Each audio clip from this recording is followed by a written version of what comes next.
لہٰذا یہاں پر میں خصوصاً اہل تشیع بھائیوں سے ضرور ریکویسٹ کروں گا، جو مولا علی کے ماننے والے ہیں وہ بات سمجھ لیں. مولا علی نے خوارج جنہوں نے مولا علی کو کافر کہا، مولا علی نے ان کے جنازے خود پڑھائے اور کہا یہ میرے بھائی تھے، بگوڑے ہو گئے، میں ان کو مسلمان ہی سمجھتا ہوں.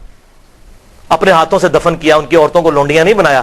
اور جب جنازہ پڑھایا جاتا ہے اس میں دعائے مغفرت ہوتی ہے، اللہم اغفر لحینا و میتنا. لہذا جو مولا علی کے ماننے والے ہیں وہ کسی صحابی کو گالی نہیں دیں گے. ہاں جو بنو امیہ کے ماننے والے ہیں تو یہ بدعت انہوں نے ہی شروع کی تھی، تو وہ ان کے ماننے والے ہیں، ٹھیک ہے، وہ اپنی نسبت ان کے ساتھ قائم رکھیں. ہم تو الحمدللہ مولا علی کے ماننے والے ہیں، ہم بنو امیہ کے ماننے والے نہیں ہیں، اور نہ ہم معاویہ بن ابی سفیان یا عمر ابن عاص یا مغیرہ ابن شعبہ رضی اللہ عنہم اجمعین ان کے ٹریک پہ چڑھنے والے ہیں. ان کی اللہ تعالیٰ کا ان کا معاملہ اللہ کے سپرد، لیکن ان کی ان غلط چیزوں کے اوپر ہم چلنے والے نہیں. ہم حضرت علی کے ساتھی ہیں، ہم کسی بھی صحابی کو برا نہیں کہیں گے انشاءاللہ. لہذا توبہ کریں. جو بھی آپ کو رافضی نظر آئے صحابہ پر لعنت کرتے ہیں، کو تم حضرت معاویہ کی پارٹی کا آدمی ہے، تو مولا علی کی پارٹی کا آدمی نہیں ہے، اس لیے تو یہ کام کرتا ہے. وَلِعَاذُ بِاللَّہ. آخری مثال سن لیں، یہ وہ ٹروتھ ایکسپوزنگ مثال ہے جس سے آپ کو پتا چلے گا کہ حضرت علی کو ممبروں پہ گالیاں کیوں ہی نکالتے تھے. اگلے دن میرے والد صاحب بھی مجھ سے پوچھ رہے تھے کہ جی یہ گالیاں کیوں نکالتے تھے، کیا ملتا تھا؟ سوال تو بڑا زبردست ہے. اتنے سال تک گالیاں نکالتے رہے، ان کو ملتا کیا تھا حضرت علی کو گالیاں نکال کے؟ Brain washing. لوگوں کے دلوں سے وہ خلافت راشدہ کو بچانے کی آخری کوشش نکل جائے تاکہ ملوکیت محفوظ رہے. یہ تھی وجہ، اور وہ آپ کو اس حدیث میں پتا چلے گی. سنن نبی داؤد 4131، شیخ البانی نے بھی صحیح کہا، زبیر علی زئی صاحب نے بھی صحیح کہا. اس میں آپ کو یہ بات پتا چل جائے گی حضرت حسن کے بارے میں. سیدنا مقدام بن مادی رضی اللہ تعالیٰ عنہ بڑے جلیل القدر صحابی ہیں. انہی سے وہ ابو داؤد میں حدیث ہے کہ مجھے اللہ تعالیٰ نے قرآن اور اس کی مثل عطا کیا، یعنی سنت. مقدام بن مادی یہ حضرت میر معاویہ کو ملنے کے لیے گئے شام میں، اور وہاں پر بیٹھے ہوئے ایک خبر آئی تو حضرت میر معاویہ نے کہا مقدام تجھے پتا ہے کہ حسن فوت ہو گئے؟ تو حضرت مقدام نے کہا انا للہ و انا الیہ راجعون. ایک مسلمان کے مرنے پہ یہی کرنا چاہیے نا. لیکن حضرت حسن فوت نہیں ہوئے تھے، قتل کیے گئے تھے. المصنف ابن ابی شیبہ میں موجود ہے انٹرنیشنل نمبرنگ کے مطابق 37,359، اور المستدرک للحاکم میں پورا چیپٹر ہے حضرت حسن کو زہر دیا گیا تھا. وہ زہر کیوں دیا وہ آپ کو پتا چل جائے گا. شہید کیا گیا بڑی چھوٹی سی عمر میں 49 ہجری میں. تو حضرت حسن کی وفات کی خبر پہنچی تو مقدام نے پڑھا انا للہ و انا الیہ راجعون. تو حضرت معاویہ نے کہا کہ مقدام تو حسن کے مرنے کو امت کے لیے مصیبت سمجھ رہا ہے؟ استغفر اللہ، اللہ اکبر، استغفر اللہ. اب جب انہوں نے یہ بات کی تو انہوں نے کہا میں حسن کی وفات کو مصیبت کیوں نہ سمجھوں؟ میں نے خود دیکھا حضور صلی اللہ علیہ وسلم دائیں طرف حسن کو بٹھاتے تھے اور بائیں طرف حسین کو، اور کہتے تھے حسن مجھ سے ہے، حسین علی سے ہے. اور تو کہہ رہا معاویہ کہ میں حسن کی وفات کو مصیبت شمار نہ کروں؟ اور پھر حضرت معاویہ کا ایک چمچہ وہاں سے بولا. حسن جو ہے وہ آگ کا ایک انگارہ تھا، اللہ نے اسے بجھا دیا. اللہ، یہ او خدا کے لیے میرے شیعہ دوستو سمجھو یہ کون سی پارٹی ہے جو صحابہ کے بارے میں بکواس کرتی ہے؟ اگر آپ واقعی شیعہ نے علی، آئی ایم شیعہ پولیٹیکلی، جیسے امام شافعی نے فرمایا تھا اہل بیت کی محبت کا نام رافضی ہونا ہے تو میں رافضی ہوں. رافضی صحابہ کرام پر لعنت نہ کرے کوئی شیعہ، وہ تو حضرت علی کا ماننے والا ہی نہیں، وہ شیعہ علی ہے ہی نہیں، وہ شیعہ معاویہ ہے. تو یہ دیکھیں وہ چمچہ کہتا ہے حسن آگ کا انگارہ تھا، اللہ نے بجھا دیا. اللہ اکبر. مقدام نے کہا اللہ کی قسم معاویہ تو نے میرے دل کو آگ لگا دی ہے، میں اس وقت تک یہاں سے نہیں اٹھوں گا جب تک کہ تجھے آگ نہ لگا دو. یہ ہے انڈر پروٹیسٹ اور اعلان حق جابر حکمران کے سامنے غلط بات کو غلط کہنا ہے. میں تجھے آگ لگا کے یہاں سے اٹھوں گا. معاویہ اللہ کی قسم اگر میں جھوٹ بولوں مجھے یہاں پر ٹوک دینا، اگر میں سچ کہوں تو مجھے بتا دینا. سن معاویہ میں تجھے اللہ کی قسم دے کے پوچھتا ہوں، کیا رسول اللہ نہیں فرمایا تھا کہ سونا مرد کے لیے حرام ہے؟ حضرت معاویہ نے کہا ہاں کہا تھا. اللہ کی قسم دے کر پوچھتا ہوں، کیا حضور صلی اللہ علیہ وسلم نے مرد کے لیے ریشم کو حرام نہیں فرمایا؟ کہا تھا. اللہ کی قسم دے کر پوچھتا ہوں کہ آپ صلی اللہ علیہ وسلم نے درندوں کی کھالیں اور متکبرانہ لباس اور درندوں کے اوپر سواری کرنے کو حرام نہیں فرمایا تھا؟ حضرت معاویہ نے کہا ہاں کہا تھا. ان کا معاویہ یہ تینوں کام تیرے گھر میں ہوتے ہیں، تینوں حرام کام ہوتے ہیں تیرے گھر میں. وہ جو میں نے کہا نا انڈر پروٹیسٹ، حضرت امیر معاویہ نے کہا مقدام مجھے پہلے ہی پتا تھا میں باتوں میں تجھ سے جیت نہیں سکتا. تجھے سانو حدیثاں سنا دو جی امام حنیفہ کے مقابلے نبی دی حدیث آ جائے ایتے ویکھو اتنا ہی کافی ہے. تو انہوں نے جب یہ حدیث بیان کی پھر کہا کہ لاؤ مقدام کو کچھ مال دو. اتنا لا کے ڈھیروں مال دیا گیا. حضرت مقدام نے وہی غریب لوگوں میں اس کے سامنے تقسیم کیا. ان کا مجھے مال کی حاجت نہیں, میں نے جو حق ادا کرنا تھا وہ کر دیا. یہ تھا بات بھائی. حسن انگارہ کیوں تھا ان کے لیے؟ صلح حسن ایک ٹریٹی کے تحت, ایک معاہدے کے تحت ہوئی تھی جس میں بڑی بڑی شرطیں یہ تھیں کہ معاویہ تم اپنے مرنے کے بعد امت کو شورا پر چھوڑو گے جس طرح کہ شیخین نے چھوڑا تھا ابو بکر عمر نے. اپنا خلیفہ کسی کو خود نامزد نہیں کرو گے, اپنی اولاد میں نہیں کرو گے, اور مال فہ میں سے اور مال غنیمت میں سے جو حصہ اہل بیت کو ملتا ہے قرآن کی روح سے مال غنیمت کا وہ ملتا رہے گا. اسی طریقے سے تم جو ہے وہ میرے باپ کے اوپر ممبروں پر لعنت نہیں کرو گے, کیونکہ پہلے سے لعنت شروع ہوگی تھی, شام کے گورنر تھے وہیں سے لعنت شروع کی تھی, یہ ختم کرو گے. لیکن کسی بات پر عمل نہیں ہوا. الٹیمیٹلی پھر انجام کیا ہوا وہ صحیح بخاری کے اندر حدیث ہے, 7109 نمبر حدیث. حضرت حسن کو حضور صلی اللہ علیہ وسلم نے اپنی گود میں اٹھایا ہوا تھا, ٹھیک ہے, اور یہ حدیث شروع یوں ہوتی ہے کہ جب حضرت علی کی شہادت کے بعد لوگوں نے حضرت حسن کو خلیفہ چنا. یہ بھی یاد رکھیے حضرت علی نے حضرت حسن کو خلیفہ نہیں بنایا, حضرت علی نے اپنا خلیفہ کسی کو نہیں بنایا. سنی شیعہ کتابوں دونوں میں لکھا ہے. انہوں نے کہا میں یہ وزن نہیں اٹھاؤں گا, میں امت کو اسی طرح چھوڑ کے جا رہا ہوں, اپنا خلیفہ خود چننا جس طرح حضور کی وفات کے بعد ہم نے ابو بکر کو چنا تھا, میں نے نہیں کسی کو بتانا. پھر لوگوں نے مشورہ کر کے حضرت حسن کو چنا. حضرت حسن نے 40,000 کا لشکر لے کے آئے. صحیح بخاری 7109. سامنے سے حضرت امیر معاویہ عمر بن عاص کہتے ہیں کہ معاویہ یہ تو وہ لشکر ہے جس نے موت پہ بیعت کی ہے, یہ تو ہماری تکہ بوٹی کر دے گا. تو حضرت معاویہ نے کہا پھر کیا کریں؟ ان کا صلح کرو حسن کے ساتھ, اس کے بغیر چارہ نہیں ہے. اچھا انہوں نے پھر کہا ٹھیک ہے صلح کر لیتے ہیں, صلح آفر کرتے ہیں. اور سورۃ الانفال کے اندر یہ موجود ہے کہ اگر کافر بھی میدان جنگ میں صلح کی آفر کرے تو جنگ روک دو. حضرت حسن کو بھیجا صلح کے لیے. حضرت حسن رضی اللہ تعالیٰ عنہ نے وہ صلح قبول کر لی اور ان کے حق میں دستبردار ہو گئے. کیوں؟ کہ میں ان کو فری ہینڈ دے دوں. جو یہ کہتے ہیں نا قاتلین عثمان سے بدلہ لینا ہے, تو اب لے کر بتائیں جو ان کے زوم میں ہے وہ بتا دیں. یہ نہ کہ میرے پاس خلافت نہیں تھی تو میں خلافت حوالے کرتا ہوں. اور حضور صلی اللہ علیہ وسلم کے الفاظ وہاں پر پھر وہ تابعی 7109 کہ حضور نے حضرت حسن کو گود میں اٹھا کر کہا تھا میرا یہ بیٹا سید ہے, اس کی وجہ سے اللہ تعالیٰ مسلمانوں کے 2 گروہوں میں صلح کروا دے گا, اس کی وجہ سے, یعنی یہ قربانی دے گا. حضرت امیر معاویہ نے قربانی نہیں دی ہے, حضرت حسن نے. اس کا اس کی وجہ سے 2 گروہوں میں صلح کروا دے گا. الحمدللہ حضرت حسن نے فری ہینڈ دیا کہ بھائی آپ دیکھ لیتے ہیں. آپ کا دعویٰ تھا نا وہ جس طرح آج کل ہے جی, وہ کہتا ہے جی مجھے حکومت دو, کہتا ہے مجھے حکومت دو, یہ لو جی حکومت پڑی, آپ کر کے بتاؤ, لگ پتا جائے گا. لیکن پھر 20 سال تک, یہ 41 ہجری میں واقعہ ہوا اور حضور کی پریڈکشن پوری ہوئی کہ 30 سال تک خلافت علی منہاج النبوہ جو میں نے بیان کیا ابو داؤد ترمذی اور مسند احمد سے, وہ پورے ہوئے. اور ایون امام ابن تیمیہ نے منہاج السنہ میں لکھا کہ ربیع الاول کے مہینے میں, دن کنفرم نہیں لیکن ربیع الاول میں حضور کی وفات ہوئی تھی 11 ہجری میں, اور 41 ہجری ربیع الاول میں صلح حسن ہوئی اور 30 سال پورے ہوئے. اور امام ابن تیمیہ جیسے شخص جنہوں نے اہل تشیع کے خلاف منہاج السنہ لکھی, اس کتاب میں لکھتے ہیں کہ حضرت حسن 5ویں خلیفہ راشد ہیں, 6 مہینے ان کے بھی خلافت راشدہ ہیں, کیونکہ 30 سال ان کے 6 مہینے بنا کر پوری ہوتی ہے وہ شامل کر کے. لہذا امیر معاویہ رضی اللہ تعالیٰ عنہ یا یزید ابن معاویہ, یہ دونوں خلیفہ راشد نہیں بلکہ اسلام کے بادشاہ ہیں. یہ انہوں نے لکھا. بھائیو یہ 20 سال تک کسی شرط پر عمل نہیں ہوا, بلکہ اسی طریقے سے ممبروں پر حضرت علی کو گالیاں نکالی جاتی رہیں. اور پھر جاتے جاتے وہ ٹرننگ پوائنٹ آیا کہ حضرت حسن کے ساتھ جو صلح کا معاہدہ تھا توڑا, اور وفات سے 4 سال پہلے خلیفہ کی بیعت, اپنے بیٹے کی بیعت لینی شروع کر دی کہ میرے مرنے کے بعد یہ خلیفہ بنے گا.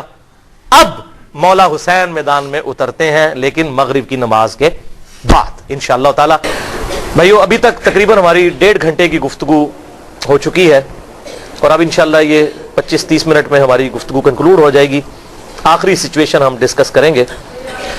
تو اب بات ہماری جہاں پر مکمل ہوئی تھی وہ ابو داؤد کی حدیث 4131, جس کو شیخ البانی نے بھی صحیح کہا, شیخ زبیر علی زئی صاحب نے بھی صحیح کہا رحمہم اللہ, کہ حسن آگ کا انگارہ تھا جسے اللہ نے بجھا دیا والعیاذ باللہ تعالی. اس اسدی شخص نے وہاں پہ کمنٹس دیے, تو پھر مقدام بن مادی نے جابر حکمران کے سامنے حق کا کلمہ بلند کیا. تو آگ کا انگارہ کیوں تھا؟ اس لیے کہ ہر وقت یہ چیز فکر لاحق تھی, ہر وقت یہ فکر لاحق تھی کہ ایک معاہدے کے تحت حکومت لی ہے کہ ہم یہ کام کر کے دکھائیں گے. وہ کام کیا کرنا, کوئی ایک بھی شرط پوری نہیں کی. اسی طریقے سے سب و شتم مولا علی پر ممبروں پر جاری, اسی طریقے سے لوگوں کے ساتھ زیادتیاں، لوگوں کا مال لوٹنا، لا حق قتل کرنا، جس سے اختلاف رائے ہو اسے قتل کروا دینا، یہ اسی طریقے سے جاری 20 سال تک. تو ڈر لگا ہوا تھا کہ اگر حسن زندہ ہوا تو پھر تو وہ معاملہ کسی بھی وقت اس انگارے میں آگ بھڑک سکتی ہے اور لوگ پھر نواسے رسول کی وجہ سے میدان میں اتر سکتے ہیں، لہٰذا ان کو زہر دے کر شہید کر دیا جائے. اب کہتے ہیں جی پتہ نہیں کس نے کیا، لیکن جو اس کا بینیفیشری ہے اسی نے کیا، نام لینے کی ضرورت نہیں ہے. بہرحال زہر سے ان کو شہید کیا گیا. حضرت حسین یہ منظر دیکھتے رہے، 20 سال تک کڑتے رہے. انہوں نے کئی خط بھی لکھے حضرت امیر معاویہ رضی اللہ تعالیٰ عنہ کو کہ جو کچھ تم امت کے ساتھ کر رہے ہو مجھ پر تمہارے خلاف قیام واجب ہو چکا ہے. میں ڈرتا ہوں میں اللہ کو کیا منہ دکھاؤں گا، لیکن میں اپنے بھائی کی صلح کا پابند ہوں کہ ٹھیک ہے چلو جاتے جاتے امت کے لیے کوئی معاملہ خیر کا ہو جائے گا اور امت کو شورا کے سپرد کیا جائے گا، شیخین رضی اللہ عنہما کی طرح، ابو بکر و عمر کی طرح رضی اللہ تعالیٰ عنہما. لیکن یہ معاملہ پھر بگڑ گیا. حضرت امیر معاویہ رضی اللہ تعالیٰ عنہ کی وفات 60 ہجری میں ہوئی. حضور صلی اللہ علیہ وسلم کی وفات کے تقریباً 50 سال کے بعد، وفات سے 4 سال پہلے انہوں نے اپنی زندگی میں اپنے بیٹے کے لیے بھی بیعت لینا شروع کر دی. ایک وقت میں 2 خلیفوں کی بیعت، جبکہ صحیح مسلم میں حدیث ہے انٹرنیشنل نمبرنگ کے مطابق 4799 کہ اگر ایک خلیفہ کی موجودگی میں دوسرے خلیفہ کی بیعت کی جائے تو دوسرے کو قتل کر دو. وہ تو واجب القتل ہو چکا تھا، ایک وقت میں 2 خلیفوں کی بیعت تو نہیں ہو سکتی. اور یہ کوئی تاریخی روایت نہیں ہے، تلوار کے زور پر پوری دھونس کے ساتھ بیعت لی گئی. کہتے ہیں نہیں وہ صحابہ نے بیعت کر لی تھی، یہ کر لیا تھا، وہ اب آپ کو میں پول کھول کے بتاتا ہوں. صحیح بخاری میں انٹرنیشنل نمبرنگ کے مطابق 4827 نمبر حدیث. یہاں پر یہ بات یاد رکھیے گا، بیعت دل سے ماننے کا نام ہے، زبردستی نہیں ہو سکتی. بخاری اور مسلم کی متفق علیہ حدیث ہے، سعد ابن عبادہ نے حضرت ابو بکر صدیق رضی اللہ تعالیٰ عنہ کی بیعت نہیں کی، اس کے بعد حضرت عمر کی بھی نہیں کی. لیکن ابو بکر عمر نے کیا تلوار رکھی ان کے اوپر کہ بیعت کرو؟ ٹھیک ہے، اختلاف رائے نہیں کرنی نہ کرو. بخاری اور مسلم کی متفق علیہ حدیث ہے کہ حضرت علی نے 6 مہینے تک ابو بکر کی بیعت نہیں کی. تو کیا معاذ اللہ ابو بکر نے ان کے ساتھ اس طرح کی کوئی زیادتی کی؟ بلکہ بخاری مسلم میں آتا ہے بعد میں معافی بھی مانگی. حضرت علی کا یہی اعتراض تھا کہ آپ نے اہل بیت کو مشورے میں شامل نہیں کیا. حضرت ابوبکر صدیق زاروں کے تار رو پڑے. یہ بخاری اور مسلم دونوں میں موجود ہے، اور میں نے اس پہ 2.25 گھنٹے کی گفتگو کی ہے. وصی رسول کون ہے اور حدیث قرطاس کا تحقیقی جائزہ، مسئلہ نمبر 55B کے نام سے، لہذا میں آج اس کو ایڈریس نہیں کروں گا. بخاری کی حدیث 4827 سورۃ الاحقاف کی تفسیر والے چیپٹر میں امام بخاری نے امت کو انجیکشن لگا دیا کہ پتہ چل جائے کہ ہوا کیا تھا امت کے ساتھ. محدثین کی یہ بہت بڑی خدمات ہیں کہ انہوں نے حق نہیں چھپایا، کیونکہ سورۃ البقرہ میں آیا ہے کہ جو حق چھپاتا ہے اس پہ اللہ کی لعنت، فرشتوں کی لعنت اور تمام لعنت کرنے والوں کی لعنت. اور ابو داؤد اور ترمذی میں حدیث ہے کہ جو لوگ دنیا میں حق چھپاتے ہیں قیامت والے دن اس حال میں پیش کیے جائیں گے کہ ان کے منہ میں آگ کی لگامیں ہوں گی کہ یہ حق بات نہیں بتاتے تھے. وَلِعَوْذُ بِاللَّهِ تعالی. یہ کہتے ہیں یہ اس طرح کی باتیں کیوں کرتے ہیں؟ یہ تو ہمارے نبی کی نبوت کی غیب کی خبریں ہیں کہ کیا ہونے والا تھا امت کے ساتھ. حضور صلی اللہ علیہ وسلم کی نبوت کی دلیل ہیں یہ خبریں کہ آپ نے مستقبل کی باتیں پہلے ہی امت کو بتا دی. 4827 صحیح بخاری سورۃ الاحقاف کا چیپٹر، کتاب التفسیر چیپٹر صحیح بخاری میں. مروان بن حکم کو مکے اور مدینے کا گورنر بنایا حضرت امیر معاویہ رضی اللہ تعالی عنہ نے. مسجد نبوی میں اس نے روضہ شریف کے بالکل پاس منبر رسول پر خطبہ دینا شروع کیا. اور یہ وہ مروان ہے جو منبر رسول پر روضہ شریف کے پاس یہ لعنت کرتا تھا، علی پر لعنت، علی سے محبت کرنے والوں پر لعنت، والعیاذ باللہ تعالی. میں آپ کو حوالے دے چکا اور مجھے حدیث ابھی میرے ایمان کا تقاضا ہے، ذہن میں چلتے چلتے آ گئی. 6229 نمبر حدیث صحیح مسلم میں، اور صحیح بخاری میں بھی 3703 نمبر حدیث ہے حضرت علی کے فضائل کے چیپٹر میں. اسی مروان بن حکم نے کسی کو وہاں پر نامزد کیا تو اس نے حضرت سال ابن سعد السعدی کو بلایا. حضرت علی کے فضائل کے چیپٹر میں، بخاری مسلم دونوں میں یہ حدیث ہے، اور کہا کہ آپ منبر پر آ کر ایک دفعہ مولا علی پر لعنت بھیجیں. لعنت کے الفاظ ہیں مسلم میں. تو سال ابن سعد السعدی جو پہلے